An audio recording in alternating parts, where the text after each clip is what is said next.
Assalamualaikum warahmatullahi wabarakatuh.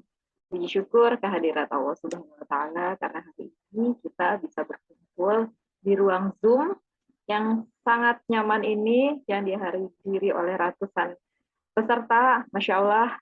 Pertama-tama saya ingin menyapa ibu kami semua di Read Aloud Indonesia yang terhormat Ibu Rosi Setiawan beserta rekan-rekan dari Reading Box, KKH dari Reading Box. Selamat sore Ibu. Terima kasih juga kami ucapkan kepada TBM Bahari Cerdas yang sudah menyelenggarakan kegiatan ini untuk ketiga kalinya bersama dengan Read Aloud Indonesia. Serta tidak lupa kami ucapkan terima kasih untuk Home Finance yang sudah mensupport acara ini. Dan saya selaku Ketua Read Aloud Indonesia mengucapkan terima kasih banyak kepada para pengurus Read Aloud Indonesia yang sudah mempersiapkan acara sore hari ini, dan mudah-mudahan kita doakan bersama ya, sore hari ini kita semua diberi kelancaran sinyal sehingga informasi yang disampaikan, ilmu yang disampaikan dapat diterima dengan baik tanpa hambatan. Baik, saat ini Read Aloud Indonesia ada di beberapa kota dan kabupaten di seluruh Indonesia. Nah, untuk meningkatkan kerjasama, kolaborasi, mengkampanyekan Read Aloud, dan kegiatan literasi lainnya, kita tentu saja membutuhkan kerjasama dengan berbagai pihak.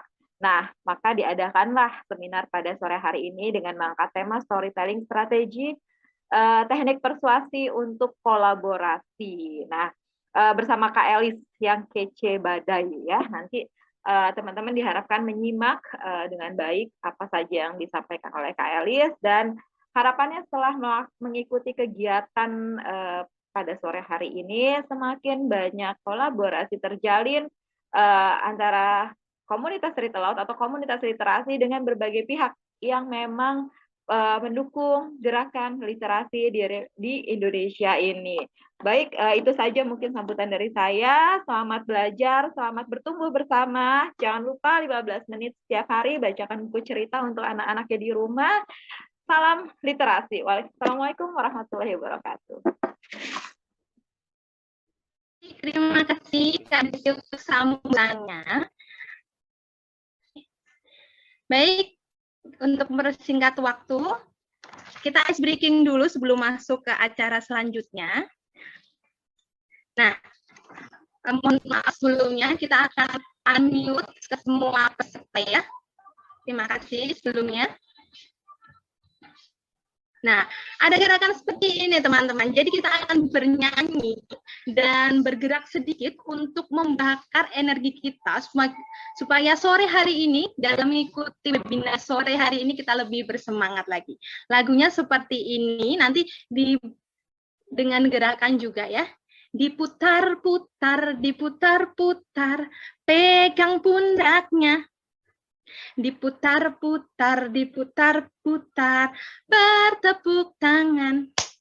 Diputar-putar, diputar-putar, pegang kepala. Diputar-putar, diputar-putar, goyang semua. Ya. Kalau saya yakin di tempat teman-teman semua bisa mengikuti dan ini yang saya kita bersama ya. 1, 2, 3. Diputar-putar, diputar-putar, tangan dibasuh, diputar-putar, diputar-putar, bertepuk tangan, diputar-putar, diputar-putar, tangan kepala, diputar-putar, diputar-putar, bergerak semua. Oke, terima kasih. Nah,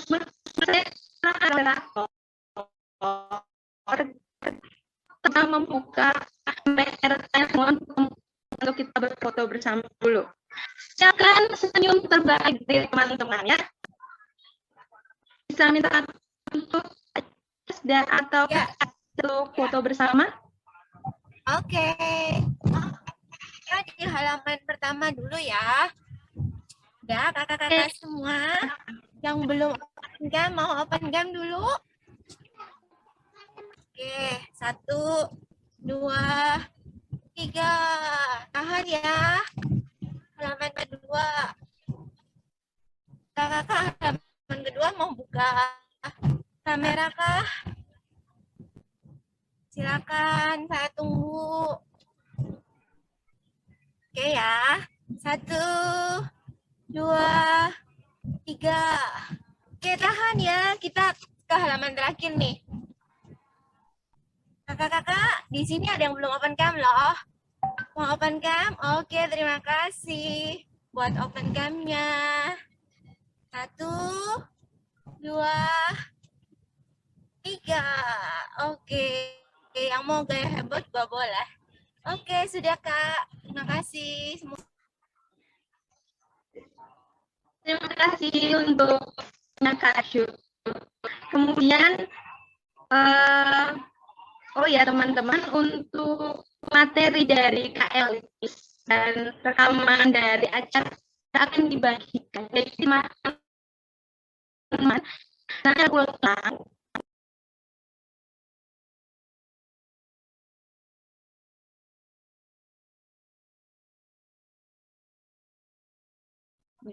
Teman-teman bisa di YouTube-nya Read Aloud ya, seperti itu. Cara serahkan langsung ke monitor kita pada sore hari ini. Silakan Kak Elias. Sore.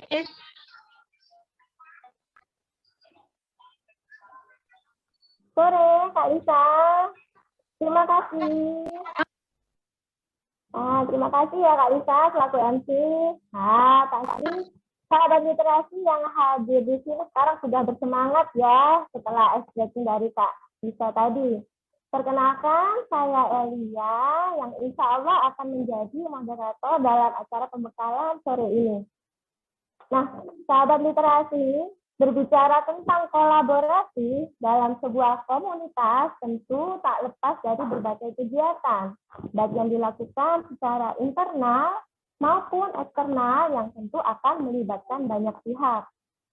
Nah, untuk mendukung terlaksananya berbagai kegiatan tersebut, tentu diperlukan banyak dukungan dan kerjasama dari berbagai pihak seperti sponsor atau lembaga, yang tentu bisa dikatakan tidak mudah ya untuk mendapatkannya. Nah, benar nggak nih kakak-kakak yang ada di sini? Saya yakin sebagian dari kakak-kakak yang ada di sini sudah pernah merasakan suka dukanya dalam mencari sponsor atau partner. Nah, semoga lebih banyak sukanya ya daripada dukanya. Nah, untuk bisa mendapatkan dukungan tersebut, kita mungkin akan memerlukan strategi pendekatan yang akan digunakan pada calon sponsor kita agar tertarik dengan penawaran kita. Nah, salah satu strategi yang bisa digunakan adalah melalui storytelling ini, yang nanti akan dijelaskan oleh narasumber kita ya. Sebelum kita masuk ke materi dan mengundang Kak Eli, sebelumnya saya sampaikan mohon maaf karena ada kendala teknis, maka nanti saat sesi tanya jawab, pertanyaan bisa dikirimkan melalui private chat ke akun INA_RAI ya. Baik, saya ulang, jadi nanti saat sesi pertanyaan bisa dikirimkan melalui private chat ke akun INA_RAI. Jadi saat nanti KL sudah memaparkan penjelasannya, boleh mulai mengajukan pertanyaan lewat private chat. Nah, sebelumnya saya akan membacakan CV. Sebelumnya saya akan membacakan CV dari Kak Elis dulu ya. Kak Elis Siti Thayyibah ini, beliau adalah seorang profesional storyteller dan juga storyteller trainer sejak tahun 2011. Nah, selain di bidang storytelling, beliau telah mengenyam berbagai pengalaman sebagai seorang content writer, training facilitator, hingga read aloud trainer. Nah, dia juga telah menulis buku anak ya, yang berjudul Islamic Read Aloud, Ikan yang Aku Inginkan. Nah, siapa nih yang sudah membaca ceritanya? Beliau juga telah mengikuti berbagai pelatihan storytelling. Salah satunya adalah Storytelling for Social Change Certified Course dari University of Michigan yang akan beliau bagikan sedikit pengalamannya dalam acara ini. Setelah mendengar CV beliau, mungkin kita makin nggak sabar lagi ya. Baiklah, tanpa berlama-lama lagi, mari kita sambut Kak Elis. Silakan Kak Elis. Terima kasih banyak Kak Elia. Bismillahirrahmanirrahim. Assalamualaikum warahmatullahi wabarakatuh. Selamat sore semuanya, sahabat literasi, juga sahabat Read Aloud, dan teman-teman yang sudah hadir pada sore hari ini. Sebelumnya saya ingin mengucapkan terima kasih kepada sahabat-sahabat saya di Read Aloud Indonesia untuk kesempatan yang sudah diberikan. Jadi pada sore hari ini seperti tadi yang sudah disampaikan oleh kakak moderator ya, kita akan mengulik mengenai storytelling strategi, bagaimana storytelling ini dipakai sebagai salah satu teknik untuk persuasi sehingga kita bisa mencapai keinginan kita gitu dalam berkolaborasi, entah itu bersama sponsor mungkin atau lembaga pemerintahan. Mungkin sebelumnya saya ingin mengecek semangatnya dulu. Ini saya lagi gallery view, saya bisa lihat teman-teman di antaranya yang sudah on cam. Terima kasih banyak yang sudah hadir tepat waktu dan juga bersedia on cam nih, jadi kita bisa saling melihat, saling mengenal walau mungkin kita terpisah jarak. Ya, tapi kita bisa melihat semangatnya teman-teman di sini ya. Mungkin boleh kalau misalnya sudah semangat, angkat 2 jempolnya. Iya, wah ini keren banget nih. Ada banyak teman-teman dari RA daerah ya yang udah semangat. Ya, baik, kita akan mulai saja untuk pemaparan pada sore hari ini. Saya persilakan untuk kakak operator untuk share screen, silakan. Ya, jadi mungkin kalau misalnya sebelumnya teman-teman di sini akrab dengan storytelling ini sebagai aktivitas yang lebih untuk anak-anak gitu ya, aktivitas yang menyenangkan untuk anak-anak. Tapi di sore hari ini kita akan mengenal storytelling ini justru sebagai strategi gitu, yang bisa kita pakai untuk mencapai apa yang kita inginkan gitu di komunitas, baik itu di perusahaan, baik itu untuk mencapai tujuan personal kita. Gitu, baik. Sudah siap untuk share screen-nya mungkin dari kakak operator? Ya, baik. Terima kasih. Nah, jadi ini yang akan kita bahas pada sore hari ini mengenai teknik persuasi untuk kolaborasi. Ya, kita lanjut. Sebelumnya saya ingin merecall dulu gitu ya, ketika teman-teman mendengar kata storytelling, itu biasanya yang ada di pikiran itu apa? Aktivitas bercerita mungkin ya, lebih ke mendongeng gitu. Terus yang terbayang adalah kita berada di depan audiens yang banyak dan audiens itu mendengarkan apa yang kita ceritakan.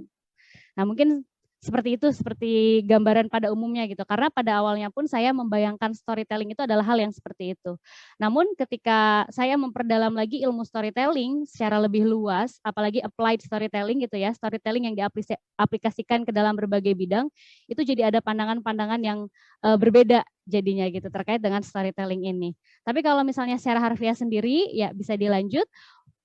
Kalau misalnya kita bedah secara kata-kata ya story ya cerita gitu, telling itu menceritakan. Jadi kalau misalnya digabung, dipadu-padankan ya akan jadi pengertian yang baru, ya storytelling ini menceritakan sebuah cerita gitu. Tapi kalau misalnya kita lihat di kamus yang Inggris Indonesianya John M. Eccles itu, pengertiannya storytelling itu bercerita, mendongeng gitu. Sehingga kalau di Indonesia sendiri storytelling sering lebih diasosiasikan gitu atau lebih disinonimkan dengan mendongeng gitu. Padahal storytelling ini jauh lebih luas. Oke, baik, lanjut. Nah, mungkin di antara kita di sini ada yang punya cerita. film atau drama favorit. Karena kan kita dari awal sejak kita lahir ya, di sekeliling kita tuh dunia kita tuh penuh dengan cerita. Jadi ada cerita yang kita lihat, ada cerita yang kita dengar, mulai dari lingkungan keluarga gitu sampai ke lingkungan yang sosial kita gitu. Kita pasti punya cerita, punya film atau drama yang itu favorit gitu, dan kita bisa dengan mudah mengingat alurnya, mengingat tokohnya gitu, mengingat nama judul filmnya gitu atau dramanya. Mungkin juga teman-teman di sini ada yang punya judul drama Korea favorit mungkin yang itu ceritanya menarik. Itu sebuah bukti gitu. Ketika setiap orang itu punya film, gitu, punya drama favorit atau punya cerita favorit yang pernah dia baca atau dia dengar, itu bukti bahwa cerita itu bisa sebegitu berpengaruhnya. Dan ya kita semua ini kan born as a storyteller gitu. Kita terlahir sebagai seorang pencerita. Tidak ada manusia yang bisa bertahan gitu tanpa bercerita dengan sekelilingnya. Apakah mungkin di antara teman-teman ada yang pernah mengurung diri di kamar, terus kemudian tanpa koneksi internet, HP-nya dijauhkan gitu. Kemudian ya di kamar benar-benar gak cerita sama siapa-siapa, makan semua udah tersedia di situ gitu. Itu satu hari, jangankan satu hari, beberapa jam saja itu kita tidak akan bertahan. Inilah bukti dari kebutuhan kita sebagai manusia terhadap cerita. Bisa dilanjut.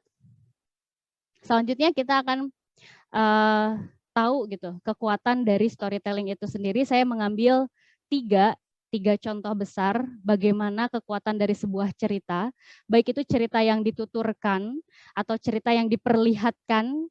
Yang pertama itu ada suku Fiji. Mungkin teman-teman ada yang pernah mendengar suku Fiji. Jadi ini suku yang ada di Pasifik, di mana ditulis di George Burns itu dia menulis buku judulnya 1001 Kisah yang Memberdayakan. Dan di buku itu dia bercerita tentang anaknya yang sosiolog juga dari Amerika gitu. Jadi dia meneliti kenapa sih masyarakat di suku Fiji ini bisa berjalan begitu mudah di atas bara api. Apa ada kekuatan magis apa yang mempengaruhi masyarakat di sini gitu. Dia pengen tahu, dia penasaran. Sampai akhirnya ketika dia terjun ke suku Fiji itu dia menemukan fakta yang mengejutkan bahwa ternyata bukan kekuatan magis yang membuat masyarakat di sana itu bisa dengan mudah berjalan di atas bara api. Dari mulai anak kecil sampai orang yang sudah tua. Ternyata kekuatannya itu ada di kebiasaan. Kebiasaan apa? Kebiasaan melingkar hampir setiap malam dengan mendengarkan cerita yang berulang, yang sama. Spirit yang diambil dari cerita yang mereka dengar itu sama, nilainya sama. Yaitu tentang apa? Tentang manusia yang punya kekuatan untuk bisa berjalan di atas bara api. Bukan melawan ya, tapi bisa bertahan gitu di atas bara api. Tuh. Kemudian yang kedua, kita bisa lihat kekuatan dari storytelling ini, dari sebuah cerita ini, dari penelitiannya David McClelland. Dia adalah psikolog Amerika, dan dia meneliti tentang teori kebutuhan motivasi. Dia menemukan fakta yang mengejutkan juga, kenapa Inggris bisa menjadi negara penakluk. Nah ini kekuatan dari cerita yang tidak hanya dituturkan, tapi juga digambarkan gitu ya, ada buku cerita anaknya ini. Jadi dia menemukan kebiasaan masyarakat di Inggris sana itu, mereka orang tua di sana itu menceritakan sebuah cerita yang itu sama. Nah, dan berulang juga. Berulang. Masyarakat di sana itu kayak punya cerita favorit gitu. Ini entah ini cerita favorit atau cerita yang diwajibkan, jangan-jangan ya waktu itu gitu. Jadi anak-anak usia dini itu diceritakan hal yang sama. Judul ceritanya adalah The Thumb and the Dragon. Kesatria sebesar jempol. Nah, coba teman-teman mungkin bisa dekatkan jempolnya ke layar. Sebesar jempol itu melawan naga yang begitu amat sangat besar. Dan kesatria itu menang. Nih. Dan ini ternyata bisa menumbuhkan karakter yang pejuang gitu, karakter pemenang pada diri masyarakat Inggris sehingga mereka menjadi negara penakluk. Nah, dan yang ketiga, ini pertama kalinya storytelling itu dibumingkan gitu ya sebagai salah satu tools untuk mencapai tujuan dalam sebuah bisnis atau dalam sebuah organisasi. Dan itu dipopulerkan oleh Stephen Denning pada tahun 90, di mana dia adalah seorang yang di bagian untuk knowledge management gitu di World Bank, dan tapi dia menemukan banyak kesulitan pada saat itu untuk mencapai tujuannya. Jadi dia berkali-kali bikin proposal di mana proposal itu ditujukan pada seniornya di knowledge management gitu. Dia bilang bahwa wah ini butuh nih, orang-orang di World Bank ini butuh buat tahu tentang knowledge management gitu. Jadi dia cuma berbicara seperti itu gitu, dan proposalnya berkali-kali ditolak sampai akhirnya dia menemukan gitu. Jadi ada waktu itu website modern itu lagi berkembang gitu ya, lagi dikembangkan. Dia menemukan di website itu ada berita tentang keadaan masyarakat di Zambia yang terkena malaria. Nah, di mana di situ World Bank itu berperan besar, ya kan, berperan besar untuk mengatasi kemiskinan gitu, untuk mengatasi berbagai keadaan yang memprihatinkan gitu di negara-negara yang berkembang dengan kemampuan dari manajemen gitu, knowledge management tadi gitu. Nah, dia pakailah cerita tentang Zambia ini. Dia ceritakan ya, kalau misalnya simpelnya dia bilang ini bro, ada keadaan kayak begini nih, darurat malaria di Zambia gitu. Terus habis itu ini kita butuh nih, orang-orang di World Bank ini butuh untuk tahu knowledge management supaya mereka tahu bagaimana cara nge-manage yang ada di World Bank ini supaya bisa berpengaruh positif gitu kan, memberikan pengaruh yang mana itu menjadi salah satu tanggung jawab dari World Bank juga ya, kayak CSR-nya gitu ya, untuk mengatasi permasalahan di negara berkembang. Nah, ternyata dengan anekdot gitu ya, dengan cerita yang singkat tapi persuasif, tapi menggugah gitu ya, menggugah emosi itu, bisa dengan mudah membuat senior manajer di knowledge manajemennya itu untuk setuju dengan proposalnya dia. Nah, sejak saat itu dia akhirnya memakai banyak sekali cerita untuk menjual menjual apa yang mau dia tujukan gitu. Jadi kan dia tuh kan sebagai pendidik lah ya, educator gitu ya. Kemudian dia memakai strategi cerita gitu untuk mempengaruhi orang-orang supaya setuju sama proposalnya sehingga dia bisa mengajar gitu, bisa memberikan banyak pengaruh gitu dengan apa yang dia punya. Nah, kayak gitu. Jadi ini salah satu 3 contoh gitu ya, bukan salah satu ya. 3 contoh besar bagaimana kekuatan storytelling itu bisa terjadi, bisa sangat berpengaruh. Nah, untuk yang selanjutnya, kenapa storytelling bisa begitu berpengaruh? Memang apa sih sebenarnya? Apakah storytelling ini ada kekuatan apanya gitu? Sebenarnya nggak ada kekuatan apa-apa gitu. Hanya saja ketika kita mendengarkan cerita atau melihat cerita, ya ini yang terjadi di otak setiap orang. Gitu. Di otak kita tuh ini yang terjadi. Ketika teman-teman tadi mendengar kata Zambia, kemudian di Zambia terjadi malaria. Pasti nih di otaknya teman-teman nih, nah coba pasti akan terbayangkan ya, terbayang Zambia tuh kayak gimana, sebuah negara orang-orangnya tuh seperti apa. Kemudian ada malaria, malaria tuh penyakit yang kebayang gitu, malaria tuh kayak gimana, penderitaan seperti apa yang dirasakan oleh masyarakat di Zambia, terbayang. Tanpa kita minta, otak kita membayangkan, dan itulah yang terjadi. Itu adalah neural activity gitu ya, aktivitas otak kita gitu yang terjadi pada saat mendengar atau melihat cerita. Jadi ketika kita mendengar, kita akan menghidupkan cerita di otak kita itu, kebayang itu, berimajinasi. Nah, pada saat kita berimajinasi, kemudian di cerita itu ada klimaks, ada permasalahan, ada emosi yang terlibat di situ, dopamin berproduksi nih. Nah, jadi otak kita mengeluarkan dopamin karena di situ ada emosi-emosi yang dirasakan. Makanya sering kan kita kalau lagi nonton film, filmnya menghanyutkan gitu, emosinya kita tanpa sadar ikut nangis gitu. Kita lagi nonton drakor tiba-tiba nangis. Nah, ketika ini semua terjadi, kemudian ada proses mirroring ya. Mirroring di sini adalah ini kalau misalnya ceritanya udah asik nih, mirroring itu terjadi. Jadi kayak aduh sama banget sih dia menderitanya kayak aku. Aduh, ini sedih banget gitu. Aduh ini kalau atau misalnya ketika heroes atau pahlawan atau tokoh utamanya dia menang atau mendapatkan sesuatu gitu. Wah, dia berhasil nih misalnya. Kita ikut merasakan juga gitu. Wah, perasaannya tuh sama nih kayak pas aku juga berhasil melaksanakan proyek misalnya gitu, atau pas aku berhasil jadi juara apa gitu. Itu di otak tuh bekerja gitu, dimana pada saat semua ini bekerja ya yang otak yang memproduksi bahasa gitu dan juga memahami bahasa itu juga bekerja gitu. Ini yang terjadi saat kita melihat atau mendengarkan sebuah cerita. Jadi ini yang akan kita manfaatkan yang terjadi di setiap orang gitu ya. Ini udah jelas akan terjadi di setiap orang. Udah kita manfaatin aja, manfaatinnya gimana gitu. Manfaatkan dengan baik dengan kita memakai strategi storytelling gitu untuk mencapai apa yang kita butuhkan atau yang menjadi tujuannya kita. Oke, boleh untuk yang selanjutnya. Setelah kita tahu, nah kita bisa kenalin dulu nih struktur dan komponen cerita. Jadi pada saat nanti, oh ya udah nih storytelling strategi, udah kita asal aja nih bercerita gitu panjang kali lebar. Nah, belum tentu itu efektif. Bagaimana caranya supaya efektif? Ya kita kenalan dulu dengan struktur dan komponen dari cerita.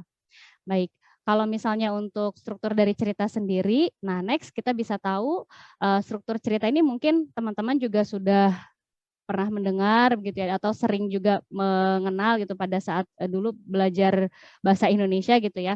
Kalau struktur cerita ini untuk yang model 3 babak Aristoteles itu sangat umum, ada awal, ada tengah gitu, ada akhir ya. Tengahnya itu biasanya jadi klimaks, akhirnya itu biasanya jadi kesimpulan di dalam ceritanya. Nah, kemudian untuk yang selanjutnya, selain struktur cerita, kita juga melihat ada komponen cerita. Nah, selanjutnya di komponen cerita, kita bisa melihat, sebelum komponen kita kenalan dulu nih sama 7 jenis cerita. Kenapa sih perlu mengenal 7 jenis cerita? Nah, itu tadi yang saya bilang. Kita tidak bisa serta-merta asal bercerita gitu ya. Bu, saya ini mau bikin project nih, Bu. Ini projectnya bagus banget nih. Kalau misalnya dilaksanakan bisa bla bla bla bla bla bla bla. Nah, ini itu tidak bisa jadi tidak efektif gitu. Makanya kita mengenal dulu struktur dan komponen cerita. Nah, jenis cerita ini bisa menjadi bekal juga untuk kita tahu jadinya, oh kayaknya yang cocok seperti ini nih. Oh, kayaknya yang cocok kayak begini nih jenisnya nih kayak gitu. Nah, untuk jenis cerita sendiri ada ini saya ambil ya dari course yang saya ikuti gitu. Jadi ini ada underdog.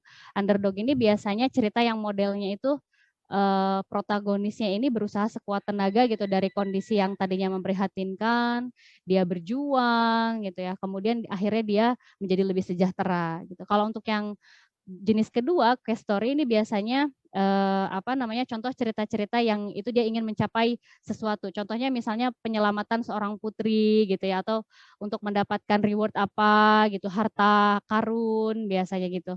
Nah, untuk Journey the Return ini kayak contoh ceritanya di Odyssey gitu ya. Jadi kayak dia berjuang berbelasan tahun karena dia bikin marah Tuhan gitu. Dia berjuang berbelasan tahun untuk kembali ke rumahnya gitu. Ini contoh jenis cerita di situ. Kemudian untuk komedi mungkin teman-teman udah lebih akrab ya cerita-cerita yang komedi. Nah, untuk yang tragedi ini jenis cerita di mana biasanya heroes atau tokoh utamanya itu dibuat mati dulu gitu. Terus kemudian ada juga yang tokoh utamanya itu dibuat gagal gitu. Jadi karena kesombongannya gitu. Nah, untuk Rags to Riches ini hampir sama kayak underdog ya. Jadi kayak dari jenis cerita yang itu tokohnya yang awalnya sengsara gitu kemudian menjadi sejahtera. Nah, Rebirth ini tadi tokohnya juga dibuat mati, misalnya kemudian dia dibuat bangkit lagi tapi memiliki kekuatan tertentu atau apa gitu. Nah, ini 7 jenis cerita yang umumnya biasanya kita lihat gitu dalam film, dalam drama gitu atau dalam novel. Baik, nah untuk yang selanjutnya ini komponen cerita. Nah, komponen cerita ini kayaknya teman-teman udah akrab banget nih, terutama teman-teman sahabat Retelot ya yang sudah ikut TOT. Ini ada Bu Rosi juga, senang sekali saya ada Bu Rosi juga di sini. Jadi mungkin teman-teman yang ikut TOT udah sering banget ya dengan komponen cerita ini, akrab gitu dengan komponen cerita saat kajian teks sederhana, mungkin ada yang masih ingat ya. Jadi kita membaca buku, kemudian kita melihat tokohnya siapa, mendetailkan latarnya apa gitu, setting tempatnya ya, alurnya bagaimana, awal tengah akhirnya kita tulis, masalah yang diangkat di cerita itu apa, solusi atau pesannya bagaimana. Nah, ini komponen cerita yang kita tahu dan bisa jadi kita bekal juga untuk mengaplikasikan storytelling strategi. Baik, untuk yang selanjutnya ya.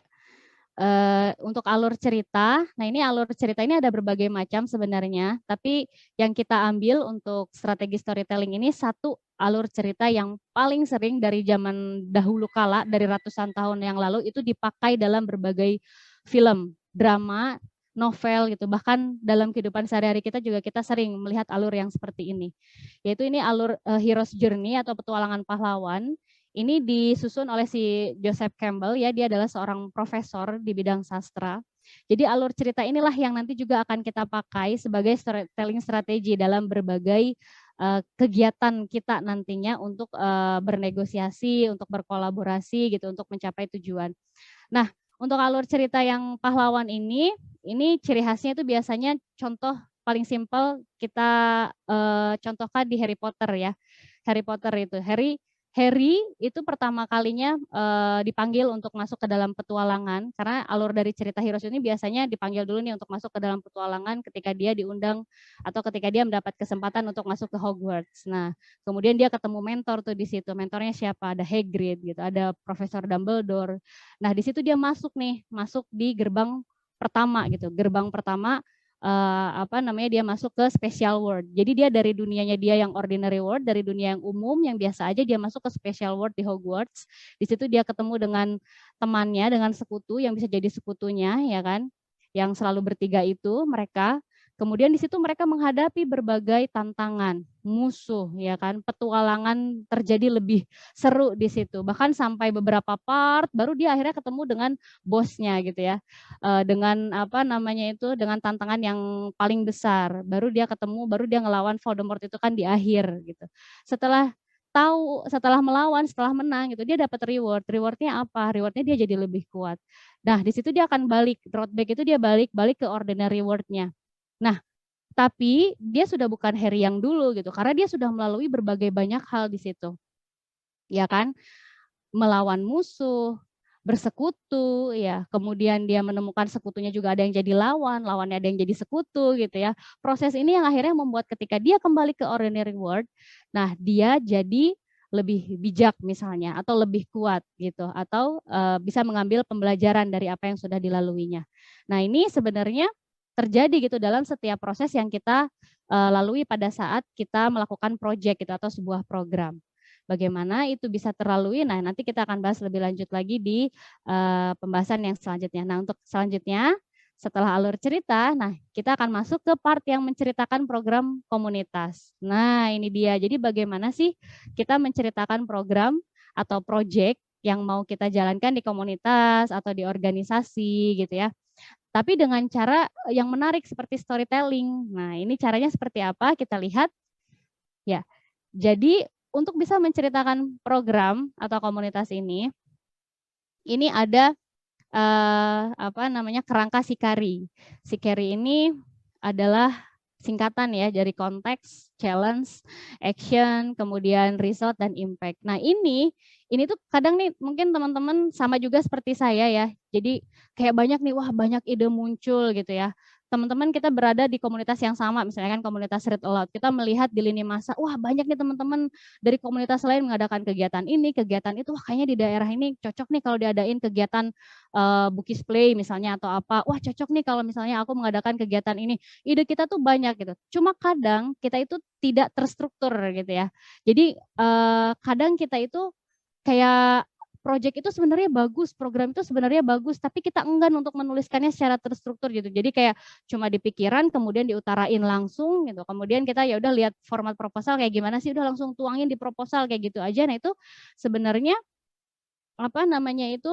bisa jadi itu membuat project atau program yang kita rencanakan itu jadi tidak semenarik yang seharusnya gitu, yang seharusnya lebih powerful, yang seharusnya lebih kuat, lebih menarik, tapi karena kita tidak terstruktur, jadinya ya udah gitu, tidak bisa maksimal gitu. Nah, ini si Carrie ini bisa membantu untuk kita membreakdown ide, membreakdown visi dari sebuah program gitu. Pertama yang kita bahas itu adalah konteks. Nah, konteks di sini bisa jadi bisa dibuat untuk mendetailkan program atau proyek yang mau kita bikin. Misalnya program yang mau kita bikin itu kapan akan dibikinnya, di mana akan dibikinnya, bagaimana dibikinnya. Di konteks ini diperjelas semuanya gitu, didetailkan. Kemudian challenge. Nah, challenge ini permasalahan. Kira-kira dengan kita ingin melaksanakan program atau proyek itu, permasalahan apa yang akan kita hadapi nantinya? Misalnya permasalahan di dana gitu ya, atau misalnya permasalahan di SDM gitu yang kurang gitu. Atau misalnya permasalahan lainnya misalnya di tempat dan lain sebagainya gitu. Challenge ini dengan kita memikirkan apa sih kira-kira permasalahan yang bisa muncul, itu akan lebih mendetailkan program yang akan kita bikin. Nah, karena dengan kita tahu berbagai challenge yang akan kita hadapi, kita jadi tahu juga action yang tepat gitu. Kalau misalnya kita udah tahu action yang tepat, nah itu juga akan semakin mendukung kesuksesan dari program yang akan kita buat. Nah, apa sih result yang mau kita hasilkan, yang mau kita dapatkan gitu dari program ini, itu didetailkan di result gitu. Misal nih contoh nyatanya misal konteksnya nih. Kadang kita bikin kegiatan juga bisa berangkat dari challenge ya, bisa berangkat dari masalah. Misalnya ada masalah, wah ini minat baca di TK tertentu, misalnya di daerah saya anak-anak TK-nya minat bacanya sangat minim gitu ya, sangat rendah. Itu yang mau kita atasi. Konteksnya kita bikin apa? Kita bikin kegiatan sosialisasi read aloud misalnya untuk guru-guru TK. Nah, challenge-nya apa nih? Wah, challenge-nya ternyata banyak nih. Karena misalnya guru-guru TK di daerah kita misalnya belum akrab dengan kegiatan read aloud. Ketika mendengar kata-kata read aloud mereka asing gitu. Apa itu gitu. Karena read aloud kan misalnya bahasa Inggris gitu ya. Terus ketika kita bilang membaca nyaring, orang konteksnya apa? Baca sambil teriak-teriak gitu.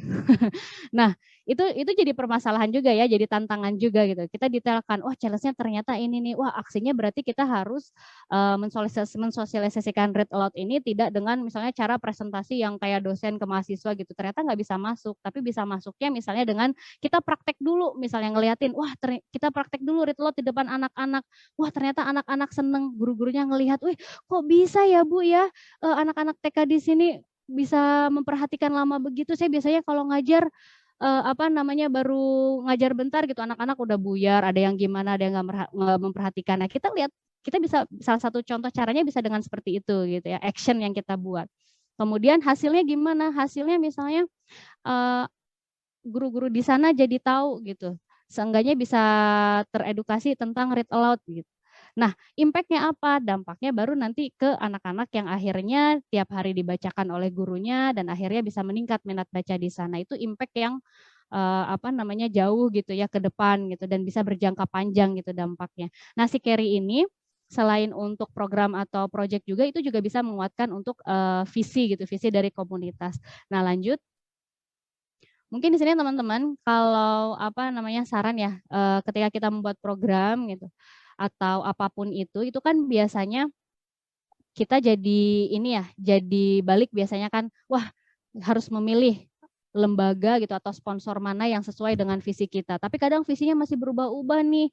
Visi kami masih berubah-ubah nih. Nah, ini beberapa pertanyaan yang bisa kita pertanyakan gitu ya, yang bisa kita selalu diskusikan untuk semakin memperkuat visi kita baik sebagai individu dalam sebuah komunitas ataupun sebagai komunitas itu sendiri. Jadi ini tuh sebenarnya pertanyaan-pertanyaan yang sering ditanyakan oleh Stephen Jobs gitu ya, pada saat dia presentasi gitu di depan karyawannya. Siapa sih kita sebagai aktivis read aloud? Siapa sih kita sebagai komunitas read aloud?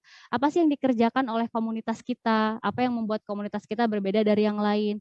Misalnya antara komunitas read aloud yang satu dengan yang lainnya, ada yang satu daerah gitu. Apa yang membuat berbeda antara komunitas yang satu dengan yang lainnya? Nah, tadi kerangka si Carry tadi yang konteks, challenge, action, result, dan impact itu juga bisa digunakan untuk menemukan visi kita di komunitas gitu. Jadi nanti bisa teman-teman coba gitu ya, di breakdown konteksnya apa, challenge-nya apa, di masing-masing daerah pasti berbeda ya kan, di tiap tempat pasti berbeda, action-nya apa sih yang harus kita lakukan kira-kira. Ini kan kita pasti punya gambaran gitu.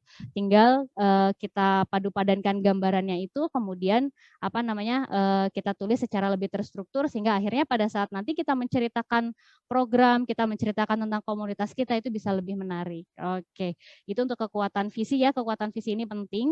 Kemudian lanjut, nah contoh nih teman-teman, tadi yang saya bilang kerangka si petualangan pahlawan ini kita aplikasikan untuk menjelaskan program karena sejatinya ketika kita melakukan sebuah program gitu atau kita menjalankan sebuah proyek di komunitas itu ya kita sedang melakukan alur ini gitu, alur si hero's journey ini gitu. Nah, call to adventure ini ketika kita menginisiasi program. Nah, berarti kita akan masuk ke petualangan ketika kita menginisiasi sebuah program. Kemudian di situ kita ketemu mentor. Mentor ini siapa? Mentor ini bisa jadi adalah sponsor, bisa jadi adalah lembaga. Ya, bisa jadi adalah orang gitu. Kalau misalnya mungkin di sini pembina gitu ya, itu bisa jadi mentor gitu untuk dalam program yang akan kita jalankan. Terus kita masuk gerbang pertama itu ketika kita mulai jalan, ketika programnya jalan ya, ketika programnya berjalan, kita masuk nih ke dalam special world. Tadi kan kita dari ordinary world nih, dari dunia yang umum yang belum ada inisiasi program. Kita tiba-tiba menginisiasi program, kita akan masuk ke petualangan dan di situ kita akan masuk ke dunia yang spesial di mana program itu berlangsung. Nah, ketika program berlangsung, kita akan ketemu dengan banyak tantangan gitu ya. Dan ini juga bisa dianalisis dari sebelum kegiatan berlanjut, dari sebelum kegiatan berlangsung. Nah, kita di situ ketemu dengan tantangan yang paling besar kira-kira apa gitu. Kalau misalnya kita bisa mengatasinya, kita dapat reward, program kita sukses, atau misalnya orang-orang di sekitar kita senang gitu ya, contohnya dengan program yang kita jalankan, nah atau tujuan dari programnya tercapai, sehingga kita ketika kita kembali, nah kita walaupun misalnya programnya gagal, ketika kita kembali kita pasti dapat sesuatu. Dapat apa? Dapat pembelajaran. Nah, ketika kita kembali dan kita berhasil dengan programnya kita lebih senang, kita dapat sesuatu. Nah, dan kerangka yang ini teman-teman juga bisa digunakan. Saya waktu kemarin sempat membaca ya di Google Form Respond itu untuk teman-teman ketika memilih tema webinar gitu, ada yang bercerita tentang kondisi SDM gitu di di komunitasnya. Nah, SDM ini itu juga bisa diperkuat nih teman-teman dengan alur cerita ini gitu. Tempatkanlah tim kita, tim proyek kita ini sebagai heroes gitu. Jadi tempatkan mereka sebagai heroes di sini. Kita buat sebuah cerita yang menggugah gitu. Teman-teman nih ayo dong kita kumpul gitu. Ada satu sesi misalnya di mana kita berkumpul, teman-teman bisa mengadakan sesi rapat atau meeting baik secara online ataupun offline. Berkumpullah di situ. Buatlah tim kita ini sebagai heroes. Dan ajak mereka untuk masuk ke petualangan. Petualangannya apa? Yuk kita sama-sama cari yuk teman-teman, nih lihat nih kondisi kita di sini gitu. Kondisi di komunitas Read Aloud-nya misalnya, atau di komunitasnya atau di perusahaannya gitu ya. Ada kondisi yang menjadi masalah gitu, itu angkat. Nah, masukkan emosinya di situ. Kira-kira permasalahan itu membuat perasaan kita tuh jadi gimana gitu. Sehingga kalau misalnya emosi terlibat ya kan, jadi orang akan lebih bisa merasakan, jadi lebih bisa hidup gitu apa yang kita sampaikan ke tim kita. Nah, jadi alur-alur seperti Hero's Journey ini sebenarnya bisa kita pakai selain dalam program, juga kita bisa pakai juga untuk memperkuat SDM gitu. Perkuat dalam artian memperkuat ininya ya, sense of belonging-nya ya, ke komunitas yang sedang dijalankan gitu, komunitas yang berdiri. Jadi bisa sama-sama kalau sense of belonging-nya udah tumbuh, pasti bisa sama-sama diajak gitu untuk berpetualang, bisa sama-sama diajak untuk menghadapi berbagai tes dan berbagai tantangan gitu yang ada di depan. Oke, nah ini untuk ininya ya, bagaimana menceritakan program. Oke, lanjut. Ya, setelah kita tadi menceritakan program dengan alur Hero's Journey, nah sekarang kita akan negosiasi, belajar bernegosiasi dengan bercerita. Jadi ketika kita ingin berkolaborasi dengan lembaga, dengan orang gitu, atau dengan perusahaan, kita pasti akan menghadapi proses negosiasi. Nah, di proses negosiasi ini kita bisa lihat ya teman-teman di slide selanjutnya. Jadi untuk negosiasi ini ada faktor yang berpengaruh. Nah, ini pertama yang kita lihat adalah stories lift. Nih, cerita itu berpengaruh nih terhadap proses negosiasi. Apa itu stories lift? Jadi stories lift ini adalah cerita yang ada di kehidupan kita, cerita yang mempengaruhi, yang ada di sekeliling kita, yang berpengaruh terhadap kehidupan kita. Cara kita berinteraksi dengan keluarga gitu ya, kemudian cerita-cerita yang kita dengar dari kecil, yang kita lihat gitu, yang mempengaruhi kehidupan kita, itu juga ternyata bisa mempengaruhi cara kita bercerita, cara storytelling kita, dan akan mempengaruhi juga apa yang mau diceritakan, stories told gitu. Ini kita berusaha memahami diri sebelum kita berstorytelling gitu, dan dari kerangka ini kita juga bisa memahami orang lain. Nah, kemudian ada unheard stories, ada untold stories. Apa itu unheard stories? Jadi dalam proses kita bersosialisasi ya kan, bernegosiasi nantinya, kita bercerita misalnya kan pasti orang itu ada yang mau mendengarkan cerita kita, ada yang peduli, ada yang nggak peduli, ada yang bodoh amat ya. Ada untold stories. Untold stories ini adalah cerita-cerita yang tidak ingin kita sampaikan, yang kita pasti teman-teman di sini punya rahasia ya kan, saya juga punya. Nah, jadi ada untold stories ini yang bahkan mungkin seumur hidup nggak ada yang tahu cerita yang kita kekep rapat-rapat ini. Dan itu ternyata juga berpengaruh loh terhadap cara kita storytelling gitu, tanpa kita sadari ya. Nah, kemudian ada unknown stories. Nah, unknown stories ini cerita yang sama sekali kita nggak tahu gitu. Padahal bisa jadi unknown stories ini juga ada yang berpengaruh terhadap kehidupan kita. Nah, kenapa sih faktor ini berpengaruh? Nah, ini biasanya di manajemen itu dibilangnya faktor LUT ya, LUT gitu. Nah, kenapa faktor ini berpengaruh?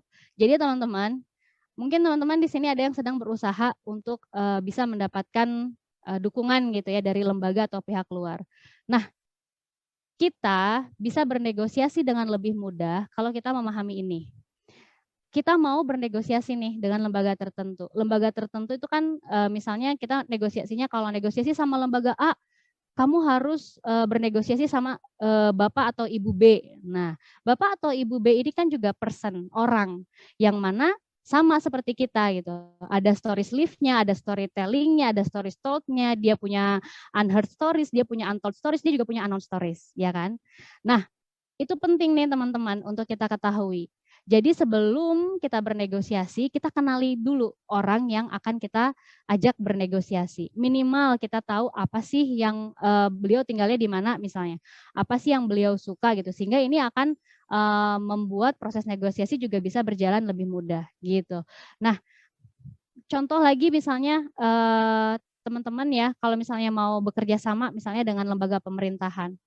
Kita lihat nih lembaga pemerintahan di daerahnya masing-masing misalnya kan.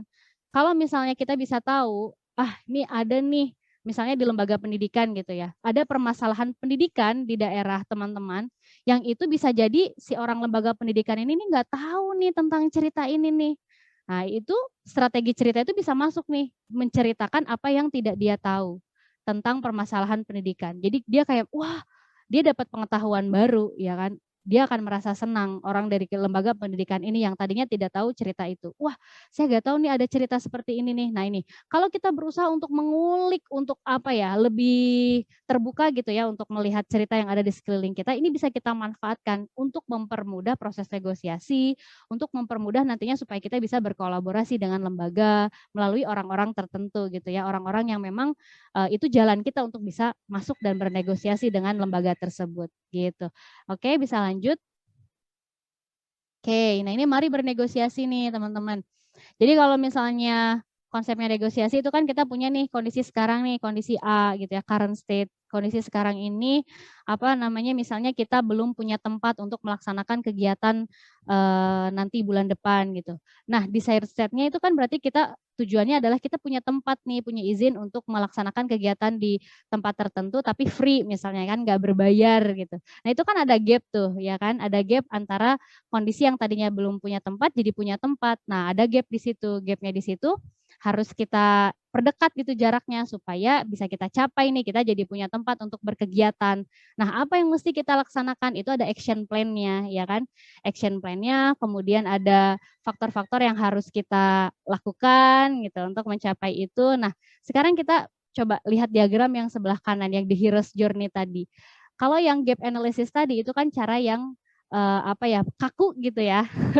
Kaku banget gitu istilahnya. Jadi kayak oh ya udah ini yang harus kita lakukan nih, negosiasi, bikin surat ini dan lain sebagainya. Tapi coba sekarang kita alihkan ke hero's journey gitu ya. Nah, di mana kalau misalnya di petualangan sebagai pahlawan gitu, di alur petualangan pahlawan tadi, kita menempatkan kita dan orang yang akan kita ajak negosiasi itu berada di posisi yang sama. Nah, jadi kita berada di ordinary world yang sama nih. Nah, call to adventure-nya apa gitu? Petualangannya apa? Petualangannya adalah ketika kita mulai bernegosiasi. Kita mungkin punya mentor, dia juga mungkin punya mentor ya kan, untuk misalnya meyakinkan, ini benar nggak nih komunitas ini nih?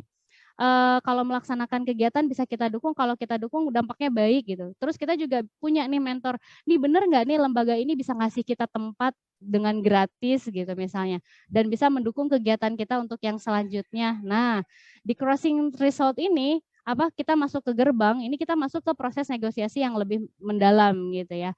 Kita ketemu nanti di proses negosiasi itu misalnya kita ketemu hal-hal yang bikin kita kontras gitu misalnya, yang harus kita sama persepsikan gitu, kemudian apa yang kita dapat di situ, metode pendekatan apa yang bisa kita lakukan untuk kita deal gitu dalam negosiasinya gitu. Apakah nanti akan deal negosiasinya ataukah akan gagal, kita tetap dapat sesuatu.